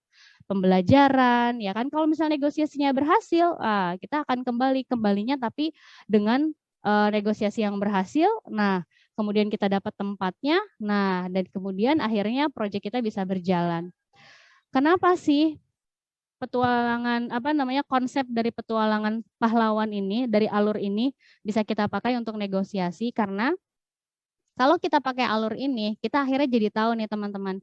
Kita akhirnya jadi bisa lebih apa ya, dengan sebuah cerita gitu ya, cerita yang diceritakan itu kita akhirnya bisa menjadi lebih saling mengenal gitu. Jadi negosiasi ini bukan proses yang robotik gitu ya, tapi lebih ke proses yang lebih manusiawi dengan memakai hero's journey ini kayak gitu. Kalau misalnya gap analysis kan kayak robotik gitu ya. Oh ya ini kalau mau nego ke sini tuh ya A B C D harus dilaksanakan, bikin surat ini bla bla bla gitu. Tapi kalau kita pakai hero's journey gitu akan lebih manusiawi gitu. Di mana di situ nanti akan ada proses diskusi gitu kan. Mungkin apa namanya itu ada yang suka negosiasi misalnya dengan melalui chat WA, tapi ada juga misalnya yang suka ditemui langsung. Nah, itu kan proses-proses yang itu bisa kita lalui gitu kalau misalnya kita berprosesnya itu dengan mengenal terlebih dahulu. Nah, hero's journey ini bisa bikin kita lebih mengenal sebelum kita bernegosiasi, mengenal strategi-strategi yang lebih efektifnya. Baik, ya lanjut. Oke, nah ini untuk terakhir strategi dalam presentasi teman-teman sebelum kita nanti sesi tanya jawab ya. Jadi untuk strategi dalam presentasi ini, next, itu ya ini struktur dasar gitu ya. Untuk ketika misalnya nanti teman-teman harus mempresentasikan program gitu atau proyeknya di depan lembaga gitu atau di depan sponsor gitu. Nah ini struktur dasarnya yang biasa saya pergunakan juga. Jadi pertama ada hook. Hook di sini tuh adalah quotes yang bisa kita pakai atau pertanyaan gitu. Hook ini kan hook gitu ya. Jadi kalau misalnya orang ngelihat hook itu kan terfokus gitu. Jadi fokusnya tuh ke kita gitu. Nah ini hook dalam presentasi bisa kita gunakan dengan melalui bertanya gitu, misalnya melemparkan pertanyaan, melemparkan quotes yang menarik gitu, atau melemparkan pernyataan yang menggugah itu satu kalimat misalnya. Apakah Anda bisa bertahan? Apakah Anda bisa diam saja melihat anak-anak lebih suka lihat HP daripada lihat buku, misalnya seperti itu. Jadi pertanyaan-pertanyaan yang menggugah yang membuat orang itu jadi aware, wah ini presentasinya tentang apa nih, kayaknya menarik nih. Nah, kemudian poin yang kedua adalah inti presentasi. Nah, inti presentasi di sini itu biasanya 1 atau 2 kalimat kayak penjelasan tentang program yang akan kita jalankan gitu. Nah, untuk yang ketiga poinnya isinya apa gitu. Apa sih yang mau kita lakukan itu, apa aja itu detailnya. Kemudian kenapa sih sponsor, kenapa sih lembaga ini harus dengerin presentasinya saya gitu. Itu kenapa? Karena program ini apa gitu. Program ini kenapa harus dijalankan gitu. Dan bagaimana nantinya program ini dijalankan gitu. Nah, itu apa sih namanya itu struktur yang singkat gitu ya. Struktur yang singkat yang bisa kita pakai untuk membuat presentasi kita menjadi lebih efektif. Baik, lanjut. Nah, ini juga yang bisa kita gunakan juga yaitu aturan 3 menit untuk pitching ya. Jadi saya dulu itu pernah beberapa kali berpengalaman pitching gitu pada saat apa namanya mempresentasikan ikut lomba gitu. Itu biasanya orang lebih seneng pitching gitu daripada presentasi yang panjang. Jadi presentasinya maksimal cuma 5 menit. 5 menit itu udah sama sesi tanya jawab. 3 menit doang presentasinya. Nah, ini aturan 3 menit presentasi ini bisa kita pakai gitu. Jadi apa itu, bagaimana hal itu bekerja. Ini juga kita bisa membuat presentasi ini dengan memakai si carry tadi. Konteks, challenge, action, result, dan I-nya apa tadi? Teman-teman ada yang ingat? Apa? Ya, impact. Nah, jadi si carry ini di poin yang aturan 3 menit, apa itu? Apa itu programnya? Bagaimana programnya itu bekerja? Itu menjawab, mengcover poin konteks, challenge, dan action. Nah, kalau teman-teman udah nge-breakdown konteks, challenge, dan action dari program yang akan teman-teman buat, teman-teman bisa menjawab dengan mudah pertanyaan apa itu, bagaimana hal itu bekerja. Nah, kemudian pertanyaan yang selanjutnya, kamu yakin, bisakah kamu melakukannya? Nah, itu menjawab dari struktur yang selanjutnya. Setelah konteks, challenge, dan action, ada result dan impact. Kamu yakin, bisakah kamu melakukannya? Nah, kamu yakin nggak sih program ini bisa jalan? Nah, ini untuk yang 2 poin di bawah ini, itu adalah dipakai untuk meyakinkan gitu bahwa ya memang program ini harus kita yang ngejalanin gitu. Walaupun misalnya ada komunitas lain yang punya program yang sama, tapi kalau misalnya program ini kita yang jalanin, ya memang gimana bedanya gitu. Nah ini bisa kita jelasin dengan pertanyaan ini gitu, dengan aturan 3 menit ini. Nah itu teman-teman mungkin yang bisa disampaikan ya untuk tips-tipsnya gitu, teknik persuasi kolaborasi dengan storytelling strategi, terus juga ada tadi untuk strategi dari presentasi ya. Semoga bisa memberikan pandangan gitu untuk kita bisa lebih mudah dalam berkolaborasi, dalam bernegosiasi dengan lembaga atau sponsor. Baik, mungkin selanjutnya saya langsung serahkan lagi ke Kak Elia ya sebagai moderator. Silakan Kak Elia. Baik, terima kasih banyak Kak Elis atas pemaparannya yang luar biasa ya. Ternyata kita tahu bahwa storytelling ini ternyata sangat luar biasa. Meskipun kegiatan menceritakan sebuah cerita yang kelihatannya sederhana, tapi ternyata bisa mempengaruhi otak manusia saat mendengar cerita tersebut. Dan ternyata juga bisa diterapkan dalam menceritakan program komunitas. Nah, akhirnya kita sampai di sesi yang mungkin ditunggu-tunggu oleh kakak-kakak sekalian, yaitu sesi tanya-jawab. Kita akan menjawab dulu pertanyaan yang sudah masuk ya. Sebelumnya saya ingatkan kembali kakak-kakak sekalian bahwa untuk mengajukan pertanyaan bisa melalui private chat ke akun CNARAI. Baik, pertanyaan pertama Kak Elis, ini ada dari Kak AA. Ada saran tidak Teh jika ingin mengajukan program literasi kepada sekolah yang belum menerapkan atau memiliki program literasi secara khusus pada anak-anak? Gitu. Silakan, Pak Elis. Oke, baik, terima kasih. Saran untuk program literasi ya, untuk sekolah yang belum punya. Ya, kalau misalnya kita tadi menilik balik kita dari materi yang saya sampaikan, pakai storytelling strategi tadi ya, untuk teman-teman yang bertanya ini gitu, kita bisa menganalisis dulu nih tadi konteksnya. Nah, konteksnya program literasinya apa nih gitu, sebelum kita sampaikan ke pihak sekolah. Karena biasanya kan pihak sekolah itu kan apa namanya tuh sudah punya program-program tersendiri gitu ya. Kalau kita datang, ujuk-ujuk datang terus menawarkan program baru, itu kan biasanya mereka akan melihat, wah ini kira-kira mengganggu nggak nih dengan program sekolah yang lainnya. Nah itu dia makanya ketika kita sudah kuat nih konteksnya apa, challenge yang akan kita hadapi itu apa. Misalnya kan challenge-nya itu tadi apakah apa namanya itu program di sekolah itu akan terganggu atau tidak atau bisa dielaborasi misalnya dengan program yang ada di sekolah. Kalau kita sudah membuat si carry tadi gitu dalam program yang akan kita tawarkan, program literasi yang akan kita tawarkan, kita akan ketemu challenge ya kan, challenge misalnya bisa mengelaborasi kalau misalnya sekolah nggak mau terbuka dengan program yang baru, nah kita bisa elaborasi dengan program yang ada di sekolah kira-kira apa gitu. Nah kemudian actionnya itu tadi, actionnya bisa kita apa namanya tata, bisa kita susun. Misalnya actionnya adalah negosiasi dengan pihak sekolahnya itu seperti apa. Kayak tadi gitu ya, ada tawaran-tawaran misalnya ini tidak ini program yang literasi ini tidak akan mengganggu program-program sekolah yang lain misalnya, bahkan bisa jadi dielaborasi, bisa jadi ekstrakurikuler misalnya. Karena saya dulu nih pernah punya pengalaman di sebuah TK gitu ya di Malang. Jadi waktu itu saya masuk di situ untuk menawarkan program storytelling untuk anak-anaknya. Jadi bukan saya yang mendongeng gitu, tapi anak-anak belajar mendongeng. Belajar mendongengnya gimana? Nah, belajar mendongengnya kita justru pakai read aloud ya dulu ya, karena saya lebih banyak membacakan cerita yang ada di buku kepada anak-anak gitu. Kemudian anak-anak menceritakan ulang kayak gitu. Jadi apa namanya itu bukan saya yang menjadi bintangnya gitu. Jadi saya cuma membacakan cerita, kemudian nanti anak-anak yang membacakan ulang. Nah mereka menceritakan ulangnya itu pakai storytelling gitu. Jadi kayak apa namanya itu tidak terpaku pada bukunya gitu, tapi mereka bisa berekspresi sebebas mungkin. Nah, awalnya pada saat saya masuk ke sekolah ini gitu, saya menawarkannya itu saya juga udah buat si carry tadi. Nah, si carry ini sudah saya buat sehingga ketika sekolah bertanya nih, saya udah tahu nih celah-celahnya untuk menjawab pertanyaan itu dan meyakinkan pihak sekolah bahwa kegiatan pembelajaran storytelling ini itu penting gitu. Karena pada saat itu memang sekolah belum mau gitu memasukkan program bercerita yang bisa guru-guru lakukan kepada anak-anak setiap paginya gitu. Itu kayak jadwal mereka tuh udah penuh. TK itu bahkan pulangnya tuh jam 2 gitu anak-anak TK di sana itu. Jadi kayak udah padat, ya udah deh akhirnya masuk, ya udah storytelling ini, kegiatan literasi ini jadi kegiatan yang minimal seminggu sekali gitu dilakukan. Jadi kita bisa nih apa namanya tuh kalau misalnya punya program mau ke sekolah, kita kenali dulu sekolahnya, konsepnya seperti apa ya kan, kita cek kerangka si carry tadi gitu.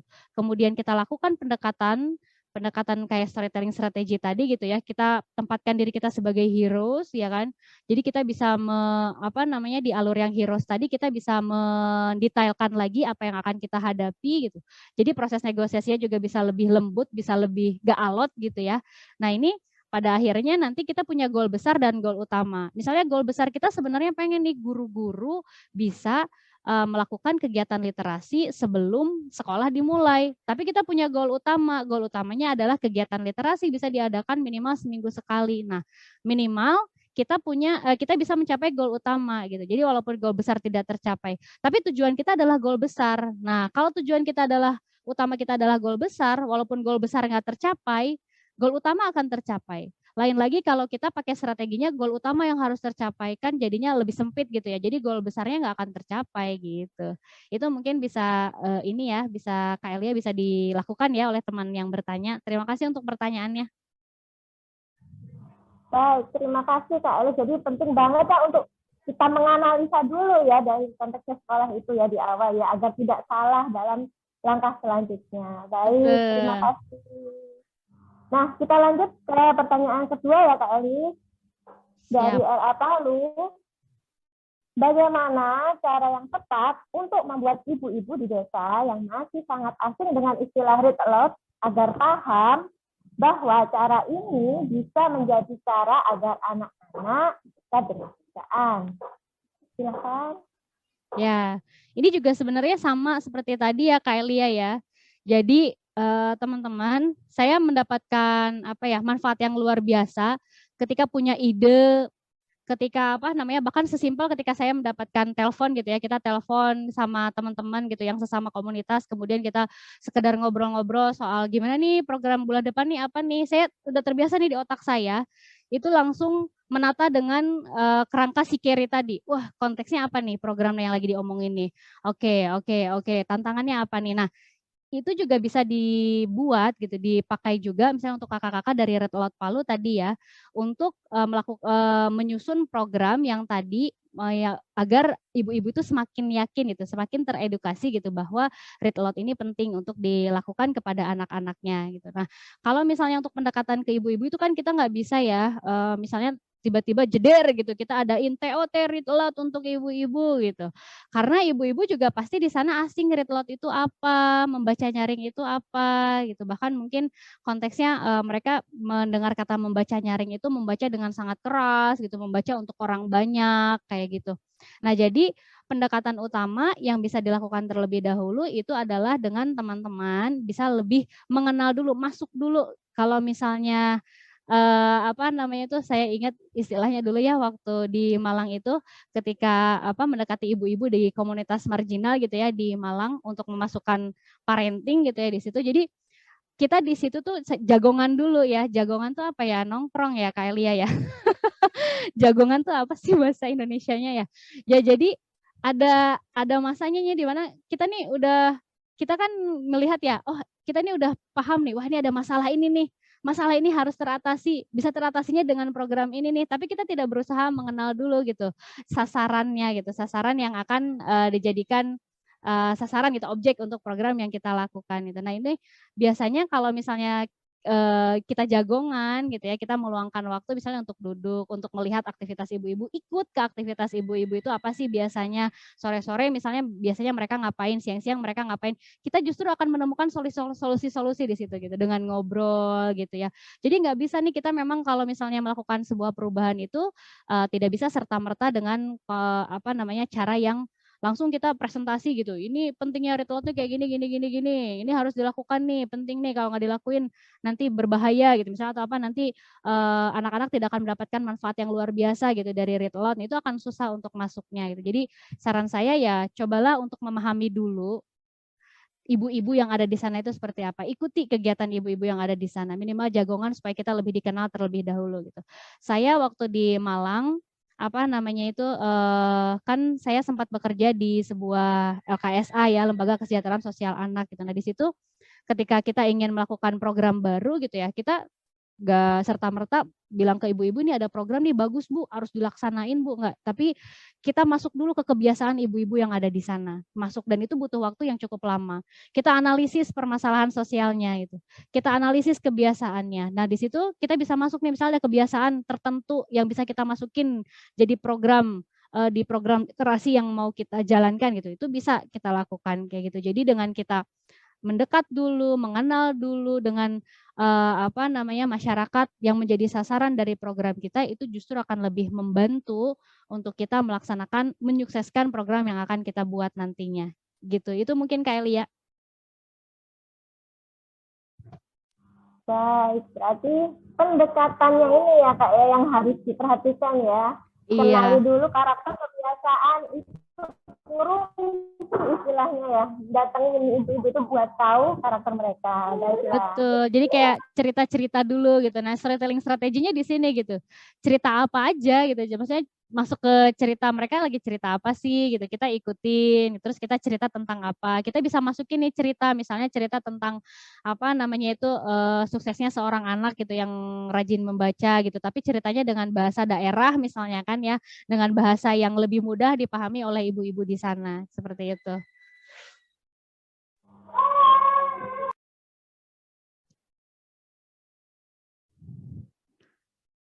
Baik, terima kasih Kak.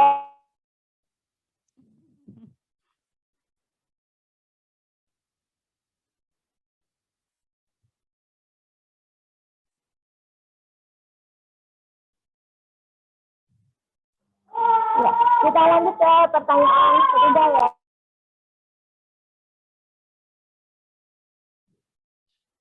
Siap.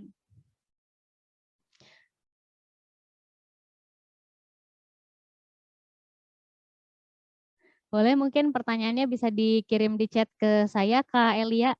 Kalau belum memungkinkan nanti saya baca. Bagaimana teknik pendekatan untuk mencari sponsor perusahaan saat akan sementara kita komunitas yang non-profit?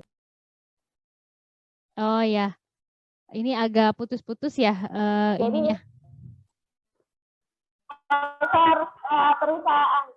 Bagaimana teknik pendekatan untuk mencari sponsor ke perusahaan saat akan mengadakan event sementara kita komunitas non-profit, ya. Sebenarnya bukan halangan ya untuk komunitas non-profit ini mendapatkan dukungan dari perusahaan gitu, terutama juga perusahaan besar gitu ya, perusahaan multinasional gitu misalnya, itu bisa jadi kita dapat gitu.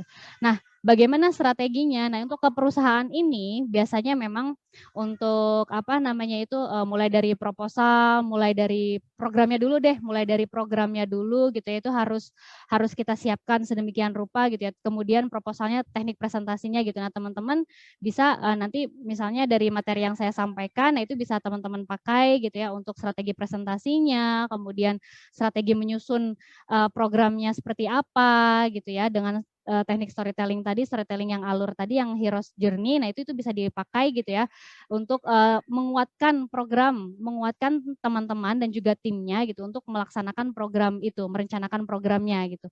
Kalau sudah direncanakan dengan sedemikian rupa gitu ya nantinya, kan biasanya ada format-format proposal memang yang lebih disukai gitu ya oleh perusahaan. Kita bisa cari tahu, itu banyak sekali sumbernya di situ. Tapi kalau untuk perusahaan besar itu, nah ini pengalaman saya waktu dapat dana dari proses pitching dengan Ford Foundation gitu ya. Sekarang udah nggak ada kayaknya Ford Foundation ya. Jadi orang-orang di perusahaan besar itu biasanya memang nggak suka maksudnya program yang bertele-tele gitu, itu mereka gak suka. Jadi mereka lebih suka ke program yang itu benar-benar to the point gitu.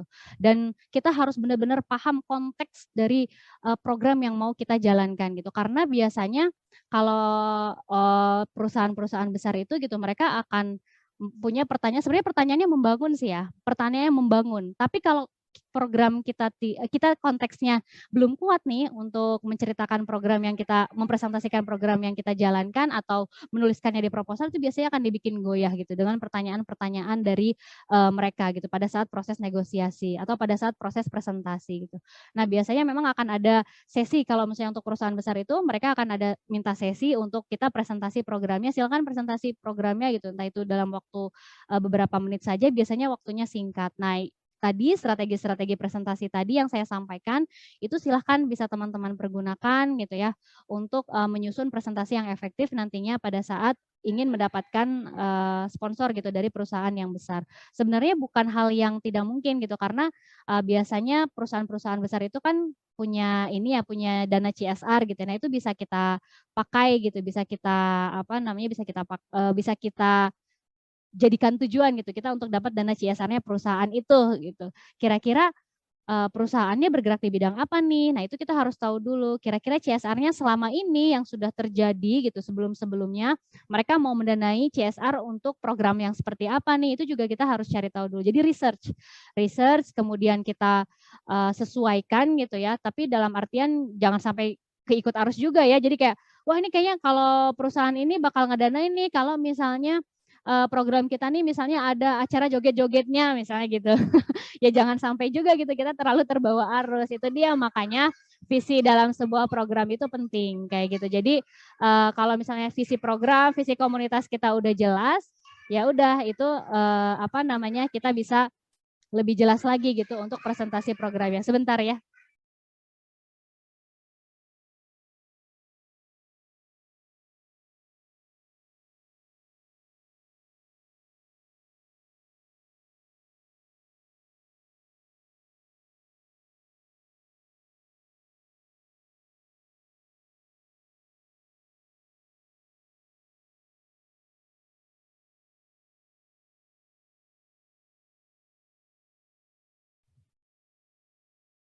Oke, baik. Nah, mohon maaf tadi ada anaknya tamu yang lewat ya.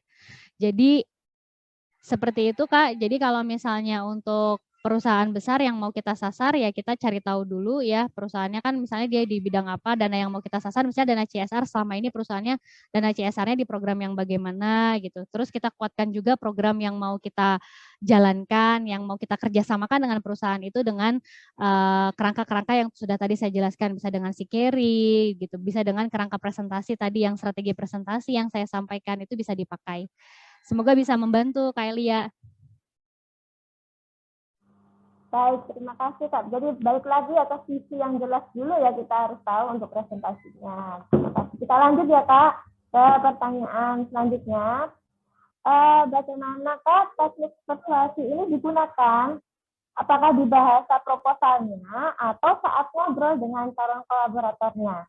Jadi ini hampir sama dengan pertanyaan saya pribadi ya Kak sebelumnya. Jadi teknik ini tuh diterapkannya itu saat kita ngobrolnya, obrolannya saat itu atau saat audiensinya atau saat di bahasa proposalnya seperti itu.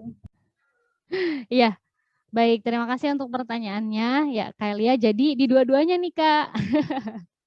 Jadi ini strategi ini bisa banget untuk diterapkan baik itu dalam bahasa tulisan ataupun dalam bahasa lisan. Intinya kan kayak presentasi aja gitu ya. Kalau misalnya kita tidak siap kan kita jadinya biasanya gitu ya. Kemudian ketika diberikan pertanyaan gitu untuk oleh pihak sponsornya itu sebelum untuk meyakinkan pihak sponsornya juga gitu. Kira-kira tepat gak sih ini untuk mendanai program ini gitu, itu kita tidak akan tergoyahkan gitu, kita akan kuat gitu dengan konteksnya, kuat dengan apa namanya program yang akan kita presentasikan. Nah di bahasa tulisan ini juga bisa dipakai strategi ini gitu. Jadi bahasa tulisan dalam proposalnya itu juga tidak akan bertele-tele gitu, jadi kayak langsung to the point, kemudian bahasanya lebih persuasif, lebih bisa mengajak gitu. Itu dia makanya storytelling strategi yang saya apa namanya yang tadi kita highlight gitu ya, itu kan di yang struktur hero story tadi ya. Kalau misalnya kita pakai struktur hero story tadi, selain kita bisa lebih mengenal programnya, kemudian kita bisa lebih ini juga bisa lebih meyakinkan juga kepada sponsor. Nah, itu juga akan mempengaruhi cara kita menulis proposalnya nantinya kayak gitu. Jadi kalau misalnya kita udah paham, kita coba korelasikan gitu, kita coba masukkan ke alur hero journey tadi. Nah, itu bisa lebih kita bisa lebih menyusun bahasa yang lebih persuasif gitu dalam proposal, baik dalam proposal maupun pada saat presentasi. Ini sepertinya ada sedikit gangguan sinyal ya. Ya, tadi terpotong sampai mana Kak? Kayaknya tadi ada sedikit gangguan sinyal ya, agak nge-freeze. Jelas di saya Kak. Suaranya Kak, ya, masih jelas halo Kak Elia. Ya, jadi seperti itu. Jadi strategi ini, oh jelas ya, oke. Oke, baik ya. Jadi untuk yang persuasi di sini tidak hanya bahasa lisan aja, tidak hanya pada saat presentasi, tapi juga bisa diaplikasikan dalam bahasa tulisan. Tahapannya seperti yang sudah tadi saya sampaikan ya, Kak.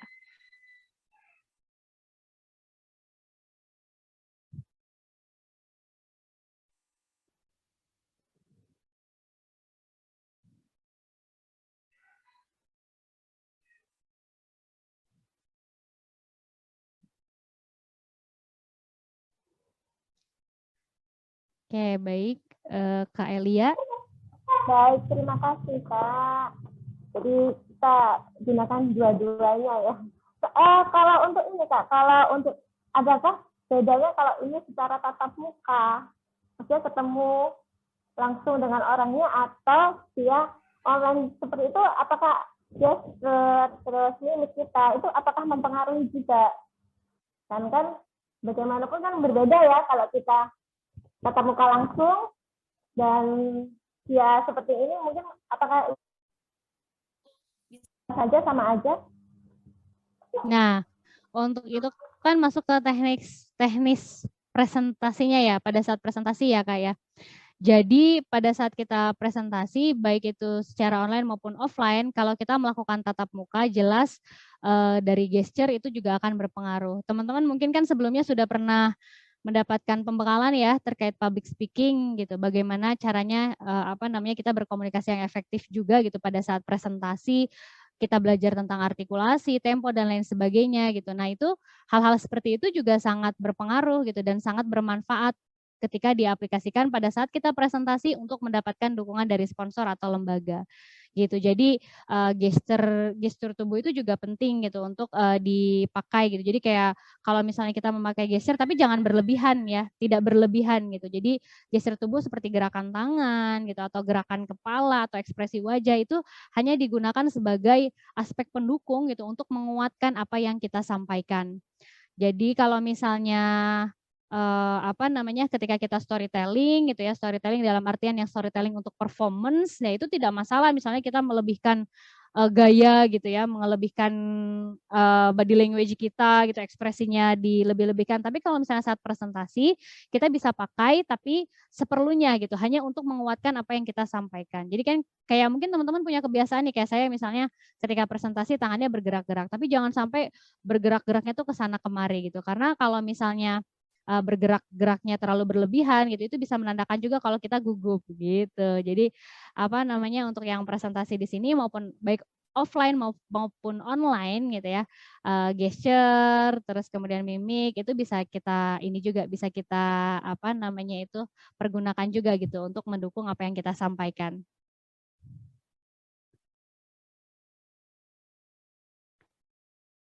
Oke, seperti itu Kak Elia. Baik, terima kasih banyak Kak. Oke, ini sudah ada beberapa pertanyaan lagi yang mengantri ya. Saya lanjut ke dari RA Batang. Iya, semangat ya Kak Elis. Ini sepertinya kakak-kakak di sini sangat antusias sekali ya. Masya Allah. Nah, mohon rekomendasi kegiatan sosialisasi yang efektif untuk komunitas Read-A-Lot yang baru. Nah, ini mungkin adakah tips gitu Kak bagi komunitas yang baru? Ya, seperti komunitas saya juga ya, ini baru.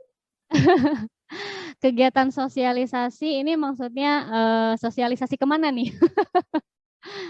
Jadi kayak mungkin kegiatan ini ya, kalau saya nangkapnya kegiatan untuk menunjukkan gitu kalau ada komunitas Read-A-Lot ini loh di daerah ini gitu ya. Oke, nah ini kalau misalnya untuk sosialisasi di sini ya teman-teman, apakah teman-teman yang mau sosialisasi ini sudah punya visi misi yang jelas ya? Karena biasanya kalau misalnya kita udah mau proses sosialisasi, itu berarti internal kita udah siap dulu nih. Nah, udah siap dulu minimal konsep organisasinya itu udah jelas gitu kayak visi, misi gitu. Minimal juga ada tim lah ya untuk membantu gitu pada saat proses sosialisasi. Jadi nggak sendiri amat gitu, nggak single fighter gitu. Nah, kalau misalnya untuk single fighter, ada yang single fighter di sini, Cung? Yang masih single fighter di daerahnya, komunitasnya? Saya masih single fighter nih Kak gitu. Nah, kalau misalnya masih single fighter, nah wah ini ada yang ngacung banyak nih. Ini ada Ibu Banyak Ketua yang RAI. ini Kak. Iya. Nanti yang yang single fighter ini bisa digabung nih, nah, bisa biar jadi double fighter. Jadi bisa ada ini ya, bisa ada keterdukungan gitu. Nah ini kalau misalnya untuk saran gitu ya, untuk sosialisasi bisa misalnya ngadain program atau apa, kalau saran saya sih sebenarnya make it simple dulu gitu. Jadi kalau misalnya udah siap nih secara organisasinya gitu ya, minimal kita udah tahu visi misinya, kita udah tahu nih kita bikin komunitas ini mau geraknya kemana gitu. Jadi nggak asal habis TOT bikin komunitas gitu, habis TOT aku mau bikin komunitas, berdiriin komunitas. Nah itu apakah komunitas yang kamu bikin itu akan jadi efektif dan bermanfaat atau enggak? Nah, untuk tahu itu teman-teman harus cari tahu dulu gitu. Misalnya, apakah di komunitas itu di daerah teman-teman sudah ada komunitas yang bergerak di bidang yang sama, mau itu retelot kayak mau itu komunitas seni dan lain sebagainya misalnya. Apakah sudah ada komunitas yang bergerak di bidang yang sama atau belum? Kalau misalnya belum, ya udah misalnya teman-teman bisa bikin. Bikinnya pun nanti misalnya teman-teman bisa bertanya-tanya dulu gitu dengan teman-teman yang lainnya yang sudah berpengalaman mendirikan komunitas yang bergerak di bidang yang sama sebelumnya itu. Jadi itu penting gitu ya, sebelum akhirnya jadi sosialisasi itu tidak harus kita bikin program yang langsung bikin program gitu, kemudian punya sponsor ini, kemudian masyarakat jadi kenal luas, tidak harus seperti itu, tapi bisa mulai dengan langkah-langkah yang sederhana kayak gitu. Langkah yang sederhana misalnya bisa dengan yaitu tadi ya sowan gitu misalnya kan ya, kalau misalnya ada komunitas lain yang bergerak di bidang yang sama walaupun bukan komunitas dalam naungan komunitas Read Aloud misalnya, tapi misalnya ada komunitas literasi gitu atau ada TBM gitu ya, itu kita bisa sowan dulu ke situ gitu. Jadi sosialisasi itu mulailah dengan yang hal-hal yang sederhana. Karena kayaknya kan kalau apa namanya sekarang ini kita biasanya berpikir untuk melakukan sesuatu itu yang wow dulu ya, biar cepat viral gitu ya. Tapi padahal sebenarnya yang cepat viral itu cepat down juga biasanya gitu.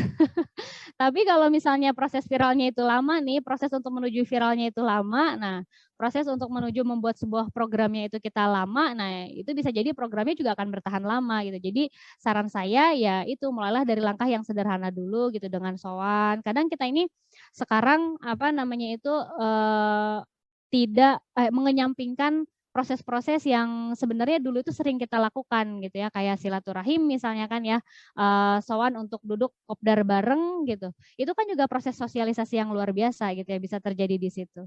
Misalnya kita hubungin gitu kan CP-nya dari komunitas tertentu gitu yang bergerak di bidang yang sama, oh sowan dulu nih. Kalau misalnya dengan sowan aja tuh dengan kita silaturahim, dengan kita bertemu berdiskusi itu kita bisa mendapatkan banyak ide di situ. Kita bisa mendapatkan banyak pengalaman dan juga kita bisa dapat banyak cara nih biasanya untuk apa namanya nantinya mendukung program yang mau kita buat gitu di komunitas kita gitu. Itu saran dari saya Kak Elia. Jadi kayak di Blitar nih, mungkin di Blitar itu apa namanya saya kan pernah beberapa kali ke Blitar ya. Kan di Blitar tapi lewat doang Kak.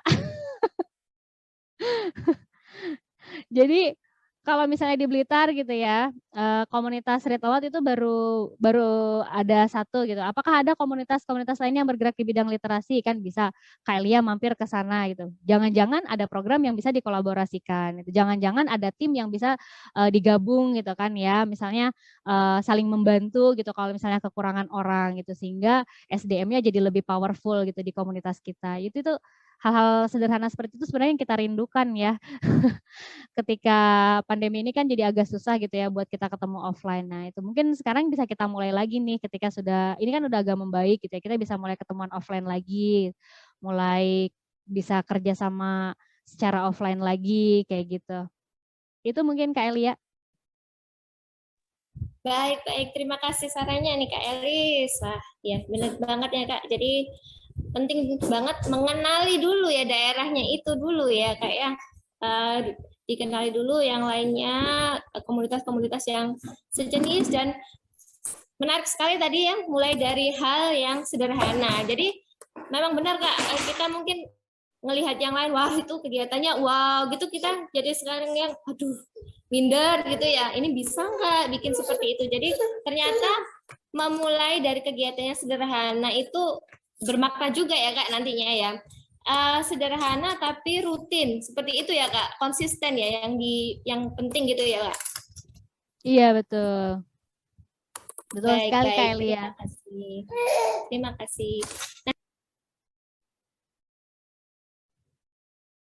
Oke, mungkin Kita sembari lanjut. ya. Ya. Baik, sambil kita lanjut ke pertanyaan, silahkan yang jangan lupa bagi kakak di sini untuk mengisi presensi yang ada di kolom chat ya. Kita lanjut ke pertanyaan Kak Nindya Maya dari arah Jember. Bisakah diberi contoh bahasa proposal atau lisan yang persuasif? Jadi mungkin boleh sedikit contoh kalimat, beberapa kalimat gitu Kak Elis. Oke, baik. Wah, ini senang sekali lihat semangatnya teman-teman nih ya, sampai bela-belain nih walaupun lagi sore-sore begini kan pasti banyak aktivitas rumah tangga nih ya yang lagi mau dilakukan gitu, tapi tetap mau belajar. Saya acungin jempol dulu nih buat teman-teman yang masih bertahan ya. Jadi untuk contoh bahasa yang persuasif gitu, tergantung nih contohnya, misalnya saya contohkan untuk program di Read Aloud gitu ya, program Read Aloud Challenge misalnya. Atau webinar Read Aloud gitu, webinar membacakan nyaring untuk meningkatkan minat baca. Nah, contoh untuk secara tertulisnya nih, bisa teman-teman kalau misalnya udah ke breakdown di kerangka Sikeri tadi yang konteks itu bisa jadi lebih singkat lagi. Misalnya nih contoh di bahasa pendahuluannya gitu ya. Kita mulai dengan konteks yang jelas. Kita mulai dengan hook kalau misalnya tadi untuk strategi presentasi gitu ya. Mulai dengan sebuah pertanyaan tadi, sebuah pertanyaan. Bisakah kita bertahan misalnya kan? Ini pertanyaan yang bisa membuat orang memperhatikan kita gitu ya. Pada saat presentasi atau pada saat di proposal pun kita boleh memulainya dengan quotes atau sebuah pertanyaan gitu. Misalnya, bisakah negara kita bertahan jika para generasi penerusnya tidak suka membaca misalnya gitu. Itu bisa kalimat-kalimat seperti itu. Jadi dengan pertanyaan yang menggugah gitu. Tanda tanya di situ ya. Kemudian itu bahasa tulisan gitu, bisa dipakai untuk bahasa tulisan. Kemudian untuk bahasa lisannya kita bisa pakai pada saat presentasi, misalnya, baik, terima kasih atas kesempatannya. Di presentasi kali ini saya ingin menyampaikan mengenai program webinar Read Aloud yang akan meningkatkan minat baca. Seperti yang kita tahu, pada saat ini kita bisa bicarain permasalahannya dulu. Nah, ini yang di-highlight permasalahannya. Jadi kalau misalnya tadi di bahasa tulisan kita bisa mulai dengan pertanyaan. Di bahasa lisannya kita bisa mulai dengan pertanyaan yang sama dengan yang ada di proposal, atau kita bisa mulai dengan menyampaikan permasalahan yang ada kayak gitu. Misalnya data yang kami dapatkan pada saat ini, anak-anak yang terpapar gadget ada berapa banyak misalnya kayak gitu. Jadi kita pakai data. Nah, kita utarakan data. Dengan adanya data, itu bisa lebih meyakinkan orang yang mendengarkan presentasi kita bahwa permasalahan yang kita bawa ini benar adanya. Urgent adanya untuk penting untuk diselesaikan kayak gitu. Dan diselesaikannya dengan program yang kita tawarkan. Nah, seperti itu mungkin Kak Kak Elia. Itu tadi pertanyaan dari Read Aloud mana ya? Kak Elia, apakah masih ada? Mungkin dari Jember, Kak. Oh ya, dari Jember. Mungkin nanti untuk yang teman dari Read Aloud Jember, itu nanti bisa saya berikan contoh proposalnya untuk proposal yang pernah dibuat gitu ya. Jadi bisa lihat di situ untuk contoh bahasa-bahasa persuasifnya gitu. Karena kalau ini saya mau share screen tapi filenya harus nyari-nyari dulu, nanti agak lama gitu. Nanti bisa saya kirimkan contoh proposalnya. Terima kasih nih Kak. Wah, saya pun menunggu nih kalau seperti ini ya contoh proposalnya. Ya, mungkin nanti bisa dikirim mungkin ya di grup peserta ya. Ya, jadi mungkin nanti di grup peserta bisa dikirimkan gitu. Jadi siapa tahu teman-teman ada yang butuh itu untuk contoh proposal yang berisi gitu ya, sama contoh format proposalnya. Jadi teman-teman bisa mengisi sesuai dengan programnya masing-masing kayak gitu. Nanti saya berikan.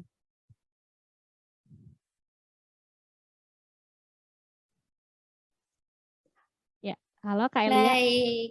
Ya, baik, terima kasih Kak. Nah, ini mungkin jadi pertanyaan terakhir ya hari ini mungkin ya yang masuk sejauh ini.